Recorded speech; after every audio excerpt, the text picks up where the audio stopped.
हारने की सबसे बड़ी वजह, गौतम बुद्ध की कहानी। प्राचीन काल में एक समय था जब मानव सभ्यता अभी अपने प्रारंभिक चरणों में थी और जीवन के गूढ़ प्रश्नों के उत्तर पाने के लिए महान संतों और मुनियों की ओर देखा जाता था। इन्हीं महापुरुषों में से एक थे गौतम बुद्ध, जिन्होंने सत्य की खोज के लिए राजसी जीवन को त्याग दिया और अपने प्रयासों के माध्यम से समस्त मानवता को एक अनमोल उपहार दिया, दुख, उसकी वजह और उससे मुक्ति का मार्ग। बुद्ध के उपदेशों ने जीवन के हर पहलू को छुआ और उन्हीं में से एक प्रमुख उपदेश था, हारने की सबसे बड़ी वजह क्या होती है।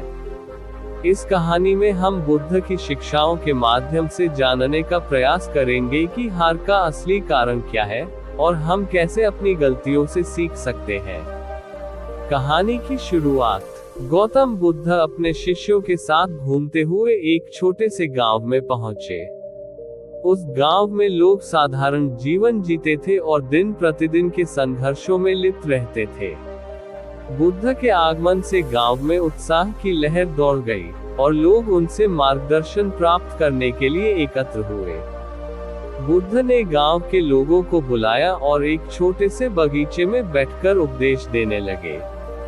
उन्होंने अपनी आंखें बंद की और एक गहरी सांस ली। शांति का एक अद्भुत आभास पूरे वातावरण में फैल गया। बुद्ध ने अपनी बात शुरू की, जीवन में हम सभी असफल होते हैं। हार जीवन का एक स्वाभाविक हिस्सा है, लेकिन क्या तुमने कभी सोचा है कि हारने की सबसे बड़ी वजह क्या होती है। गांव के लोग और शिष्य ध्यान से सुनने लगे।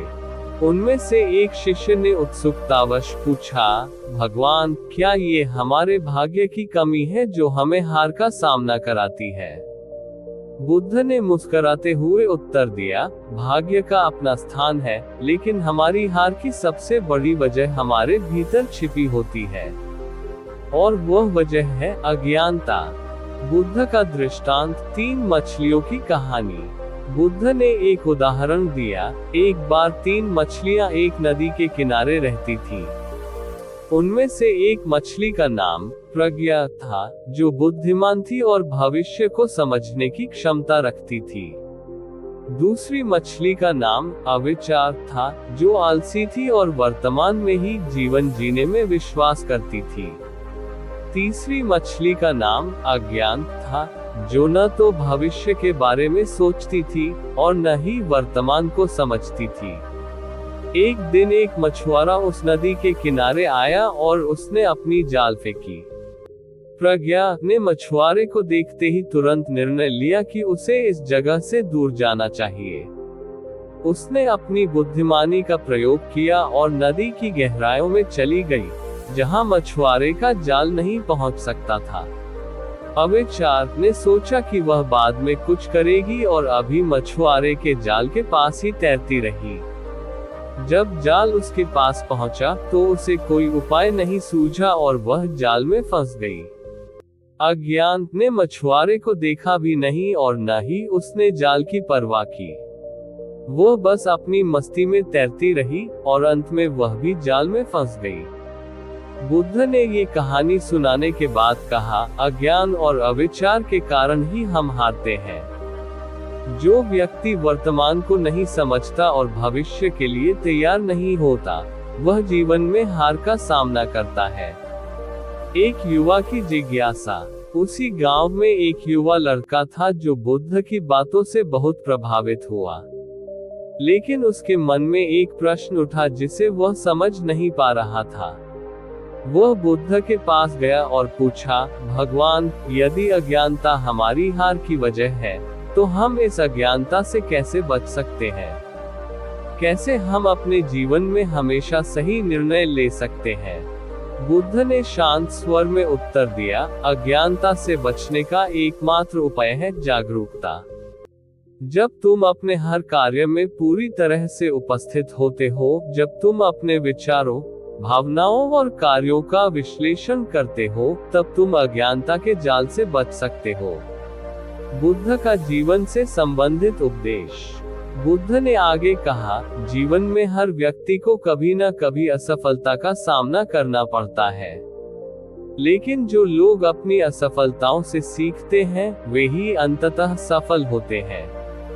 असफलता हमें ये सिखाती है कि हमने कहाँ गलती की और हमें अपने आप को सुधारने का अवसर प्रदान करती है। बुद्ध ने गांव के लोगों से कहा, तुम्हारी हार की सबसे बड़ी वजह ये नहीं है कि तुम कमजोर हो या तुम्हारे पास संसाधनों की कमी है। तुम्हारी हार की सबसे बड़ी वजह ये है कि तुम अपनी गलतियों से सीखने के लिए तैयार नहीं हो। उन्होंने एक उदाहरण दिया, मान लो एक किसान है जो अपने खेत में बीज बोता है, लेकिन वह मिट्टी की उर्वरता की परवाह नहीं करता और बीज को सही तरीके से नहीं लगाता। जब उसकी फसल नहीं होती तो वह किसे दोष देगा? वह कहेगा कि वर्षा नहीं हुई, मिट्टी खराब थी या बीज अच्छे नहीं थे। लेकिन असल में उसकी हार की वजह ये थी कि उसने सही तरीके से खेती नहीं की और अपनी पिछली गलतियों से सीखने की कोशिश नहीं की। बुद्ध के उपदेश से जीवन में सीख। बुद्ध की शिक्षाओं ने गांव के लोगों पर गहरा प्रभाव डाला। उन्होंने समझा कि असफलता से भागने की बजाय उससे सीखना आवश्यक है। असफलता और हार को जीवन का एक आवश्यक हिस्सा मानकर उन्होंने अपने जीवन को बेहतर बनाने का संकल्प लिया। युवक, जिसने पहले बुद्ध से सवाल किया था, वह भी अब अपनी गलतियों को पहचानने और उनसे सीखने की कोशिश करने लगा। उसने समझा कि जागरूकता और सतर्कता के बिना जीवन में सही निर्णय लेना मुश्किल है और असफलता का सामना करना स्वाभाविक है। गौतम बुद्ध की शिक्षाओं का सार। बुद्ध ने अपने उपदेशों के माध्यम से यह स्पष्ट किया कि हमारी असफलता का सबसे बड़ा कारण हमारी अपनी अज्ञानता और अविचार है। जब हम अपनी गलतियों को समझते हैं और उनसे सीखते हैं, तभी हम असफलता से बच सकते हैं। उन्होंने ये भी सिखाया कि जागरूकता और सतर्कता के माध्यम से हम अपने जीवन के हर पहलू में सही निर्णय ले सकते हैं।